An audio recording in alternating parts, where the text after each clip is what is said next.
नमस्कार दोस्तों, आप सब लोगों का एक नई वीडियो में हार्दिक स्वागत है। आज की वीडियो में संख्या पद्धति यानी नंबर सिस्टम से 4 महत्वपूर्ण प्रश्न लेकर आए हैं। चारों के चारों अलग अलग टाइप के हैं। ध्यान रखिएगा, सभी में छोटी छोटी ट्रिक्स लग रही हैं। बहुत ही आसानी से इस तरीके से प्रश्न पूछे जाएंगे तो आप उनके आंसर निकाल पाएंगे।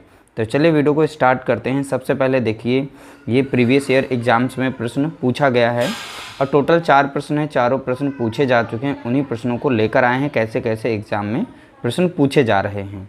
156 के सभी गुणनखंडों का योग। अब गुणनखंडों का योग कैसे निकालेंगे? सबसे पहले हमें 156 के गुणनखंड ज्ञात करने होंगे। अब गुणनखंड निकालने के बहुत सारे तरीके हैं, आप उनसे निकाल सकते हैं। अब यहाँ लग जाएगा 2 सते 14, लग जाएगा 2 अठे 16, फिर 2 से कट जाएगा 2 तियाँ 6, 2 नाम 18। ठीक है, अब फिर 3 से कट जाएगी संख्या, 3 एकम 3 और 3 तियाँ 9। अब फिर ये 13 से कट जाएगी। ठीक है, तो यहाँ पर देखेंगे 2 की पावर कितनी आ गई है? 2। 3 की पावर कितनी है? 1। और 13 की पावर कितनी है? 1।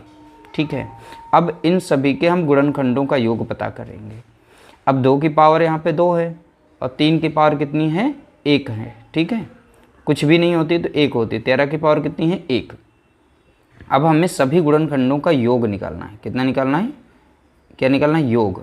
तो योग निकालने के लिए जो भी हमारी संख्या होती है, जैसे 2 की पावर 2 है, हम 2 की पावर 0 से स्टार्ट करेंगे, 2 की पावर 2 तक जाकर प्लस करेंगे। कैसे पैटर्न आप लोगों को सीखना है।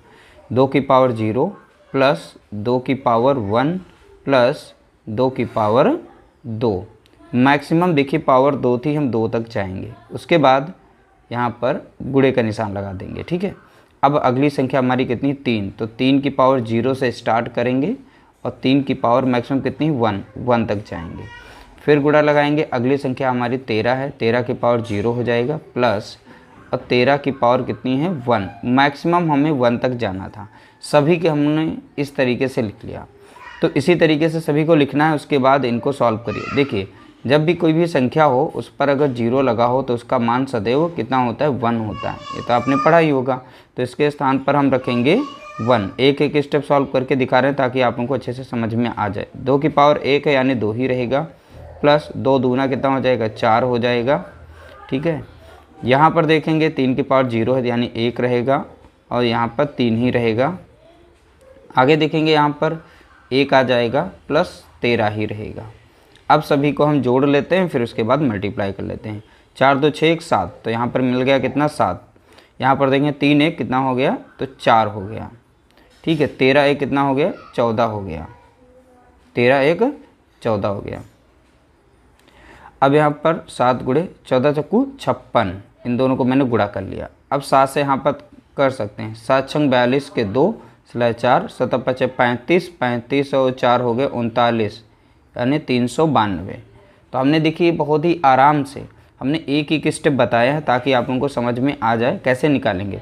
तो सभी गुणनखंडों का योग यहाँ पर हो गया 392। तो इसका राइट आंसर हो जाएगा ऑप्शन ए, हमारा यहाँ पर करेक्ट आंसर हो जाएगा 392। देखिए अगला प्रश्न पूछा गया, 1156 के सभी गुणनखंडों की कुल संख्या। देखिए यहाँ पर सभी गुणनखंडों का योग नहीं पूछा गया। हमने कहा था चारों प्रश्न अलग अलग नेचर पर आधारित हैं। तो यहाँ पर गुणनखंडों की कुल संख्या पूछी गई। सबसे पहले हम नोट करेंगे 156 के गुणनखंड देखेंगे कौन कौन से हैं। तो 2 से कट जाएगी, 2 पंचे 10 और 2 सते 14 और 2 अठे 16। ठीक है, फिर से 2 से कट जाएगी, 2 दूना 4, 2 अठे 16, 2 नाम 18। अब 2 से नहीं कटेगी तो ये कट जाएगी आपकी संख्या। अगली किससे कटेगी देखेंगे? 3 4 ऐसे जोड़ जोड़ के आप इन सभी संख्याओं को चेक करेंगे। तो यहाँ पर संख्या कटेगी 17 से, तो 17 कम 17 लग जाएगा। ठीक है, तो अब यहाँ पर 17 जब माइनस हो जाएगा तो देखिए 17 दूनी 34 होता है, तो 2 बार नहीं लगेगा, तो 1 बार में लग जाएगा यहाँ पर। और 17 सत्ते होता है 119 होता है। ठीक है, तो ये 17 बार लग जाएगी। अब वैसे भी आप देखेंगे यहाँ पर यानी 289 जो है ये 17 का स्क्वायर है यानी 17 का वर्ग ही है। तो अगली बार में 17 कम 17 लग जाएगा। तो यहाँ पर कुल मिलाकर देखेंगे 2 की पावर कितनी आ गई? 2, और 17 की पावर कितनी आ गई है? 2। अब यहाँ बोला गया था सभी गुणनखंडों की कुल संख्या। जब ऐसे बोला जाता है तो जितनी भी पावर होती पावर में 1 जोड़ देंगे। तो पावर कितनी यहाँ पर थी? 2, उसमें 1 जोड़ देंगे, ठीक है, इनका गुणा करेंगे अगली वाली संख्या का, पावर में भी 1 जोड़ेंगे यहाँ पर, ठीक है। तो इन दोनों को जोड़ेंगे 3 मिल गया और यहाँ पर 3 मिल गया, 3 यहाँ कितना हो गया 9 हो गया। तो यहाँ पर तो इस संख्या के सभी गुणनखंडों की कुल संख्या कितनी निकल के आ गई है? ऑप्शन ए हमारा यहाँ पर राइट आंसर है, यानी 9, ठीक है। ध्यान रखिएगा, इसी तरीके से सॉल्व करना है। अगला प्रश्न पूछा गया 729 के कितने गुणनखंड पूर्ण वर्ग हैं?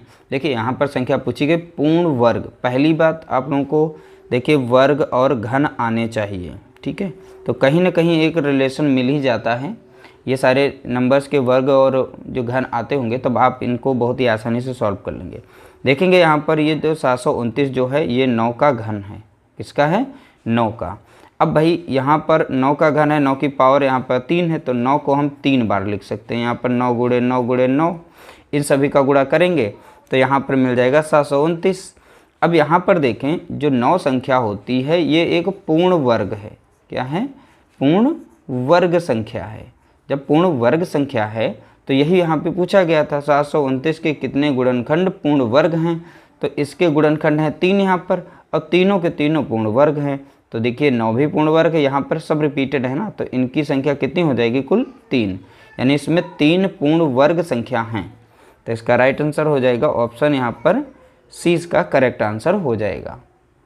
अगला प्रश्न, अब यहाँ पर इस तरीके से दिए गए इनके गुणनखंड है, तो गुणनफल में कुल अभाज्य गुणनखंड ज्ञात कीजिए। अब इस संख्या में बताना हमें है कुल अभाज्य गुणनखंड बताने हैं, तो कैसे निकालेंगे? देखिए यहाँ पर इनका बेस जो आधार दिया गया 8 दिया गया, 9 दिया गया, यहाँ पे 7 है, तो 7 को तो हम नहीं तोड़ सकते, लेकिन बट 8 को अलग तरीके से लिख सकते हैं। तो लिख सकते हैं 2 गुणे 2, यानी कि यहाँ पर लिख सकते हैं 2 की पावर 3 8 की जगह पर। इसी तरीके से 9 देखें तो यहाँ पर 3 गुणे 3, यानी कि 3 की पावर 2 लिखा जा सकता है।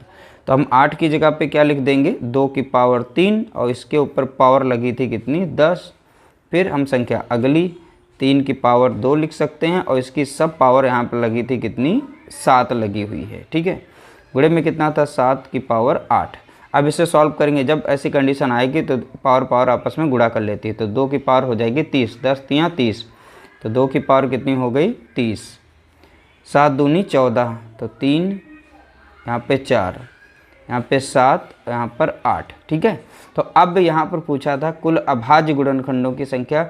जब भी अभाज्य गुणनखंडों की संख्या निकालनी होगी तो ध्यान रखिएगा अभाज्य गुणनखंड के लिए आप लोगों को जितने भी गुणनखंड दिए जाते हैं उन सभी को आपस में जोड़ना पड़ता है। क्या करना पड़ेगा? जोड़ना। तो जैसे यहाँ पे 30 था और प्लस यहाँ पे 14 हो गया, प्लस यहाँ पर 8 हो गया, ठीक है। तो ऐसी कंडीशन में हम जितने भी गुणनखंड यहाँ पे दिए जाते हैं उनकी पावर जो होती है उन सभी पावर को आपस में जोड़ लेते हैं। तो इस तरीके से जब पावर को जोड़ेंगे तो आपको मिल जाएगा 52, ठीक है। तो 30, 14, 8 को जब जोड़ेंगे तो कितना मिलेगा? 52। तो यहाँ पर कुल अभाज्य गुणनखंड ज्ञात करने थे, तो कुल अभाज्य गुणनखंड की संख्या कितनी थी यहाँ पर? तो बताएंगे आप 52, ठीक है। तो देख सकते हैं बहुत ही आसानी से और सरलता से हमने एक एक स्टेप लिख के दिखाया है, कैसे आप जो हैं इस तरीके से पता कर सकते हैं। और संख्याएं चारों के चारों प्रश्न जो हैं अलग अलग थे। उम्मीद करते हैं आप लोगों को वीडियो पसंद आई होगी। वीडियो पसंद आई तो लाइक करिएगा, शेयर करिएगा।